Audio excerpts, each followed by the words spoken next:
নারীদের পর্দা শুধু বোরকার নেকাবে না, ছাদের উপর কাপড় শুকাত দেওয়ার ভিতরে পর্দা আছে। ঠিক কিনা কথা বলেন? নারীদের পর্দা শুধু হিজাব আর নেকাবে না, কণ্ঠের ভিতরেও পর্দা আছে।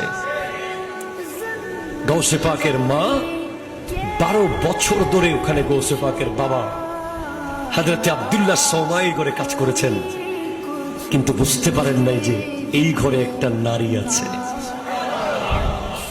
সেই পেট থেকে বের হয়েছে গোটা পৃথিবীর শ্রেষ্ঠ ওলি আব্দুল কাদের জিলানী রাহমাতুল্লাহ আলাইহি। তাহলে ফিতনার যুগে যুব সমাজকে সেভ করার জন্য প্রথম ওষুধ হলো নবীর মুহাব্বত। ঠিক কিনা বলেন? এরপরে সেকেন্ড আল্লাহর ওলিদের মুহাব্বত। ঠিক কিনা কথা বলেন?